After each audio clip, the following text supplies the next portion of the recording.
Hey y'all, so again, this is one of those mini videos I'm making while I am in quote unquote hiatus. This one of them things that popped up and I wasn't gonna say anything, and it's a great many news stories that have popped up, including the unaliving of some students in Wisconsin, which was unfortunate by a 15-year-old who has since been identified.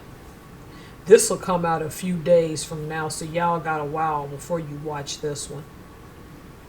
And by now, you all understand this woman that's going to pop up in a minute. But before I do, I want to give a shout out to a new channel I found.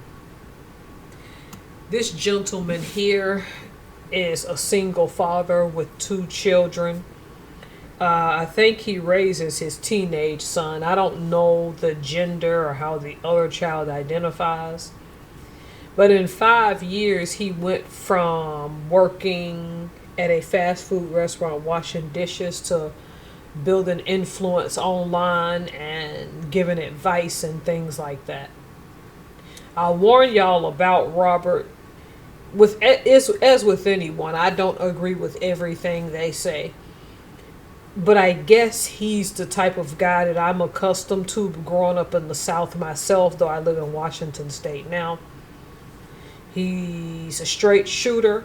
If you're going to videos, because his videos, you're doing so because you want to improve yourself, you want to do better. In a short amount of time, I've started watching his videos. He pulls no punches. He says what has to be said. And he may never see this video, but he's one of the reasons that all my lost books that I was supposed to get published next year, that all erased some type of way off my computer, I'm rewriting again. One, I'm almost halfway through it already. It's a book about friendship. I know I haven't been the best of friend to people, and they haven't been the best to me. We're all buttholes at some point. If you can, go over see his channel. But lots of my subscribers are straight shooters, and it wouldn't shock me at all if you were all sub to Robert Edson. Although I don't agree with his assessment of Dodash, but we can have our disagreements. Now back to our regularly unscheduled program. Just gonna go ahead and get to this trip to Great Britain, where we're just going to go ahead and dive right in. This has been making the rounds. See, it's a whole lot of silence, because what can you say when a person has decided that this is what they're going to do to themselves? I don't pass too much judgment, because when people do things, regardless of their background, it comes from a certain place. But I want to ask a rather offensive question, and I know by this time my subscribers will be able to resonate and understand it.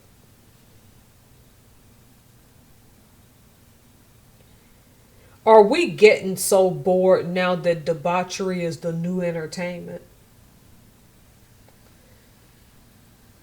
Because when I was thinking about making this video while I was making tacos for dinner, a myriad of things hit my crossed my mind. Sexual depravity. Should we bring back shame? I was going to discuss shame. And that Mark, I think his name, Mr. Ronson, who wrote a book about shame. And I was going to go into Nathaniel Hawthorne's The Scarlet Letter and Hester Prynne and how we judge things we don't know.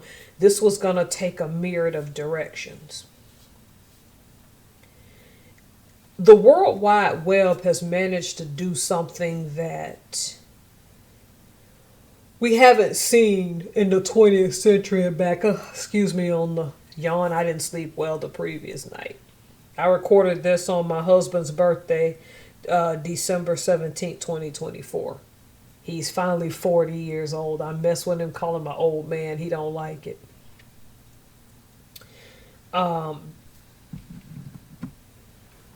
Is it just easier for entertainment purposes to see who can do the most radical thing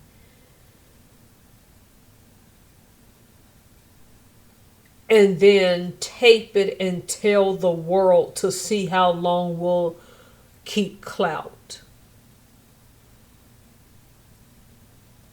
Are we enjoying entertainment for entertainment's sake to the point that we are degrading and denigrating ourselves in the name of attention? Because a part of me was going to bring up the fact that because this woman grew up in a wealthy family, she had the privilege of staying away from this. See, lots of people go into certain types of sex work because they do it out of desperation. And I decided not to take it that route. Rich or poor, regardless of your race, regardless how you identify. Okay? It seems to me like we're too comfortable with pushing the envelope. And if you were asking me, I think the envelope has been beyond pushed. I think it's wide open now. Based on the name of the article, y'all just saw, right? If we're not bringing back shame, if we're saying we're a more compassionate society, where do we draw the line? And when we decide to draw the line, how will we do so in a way that netiquette, which is online etiquette, essentially, where do we draw the line of what will and will not be acceptable in society? It's just getting ridiculous out here, y'all. And I'm not here to try to judge. I'm just trying to understand why people are willing to do this to themselves when back then these activities were kept in the dark and people were mature enough to just not put themselves out there. All right. I'll see y'all later.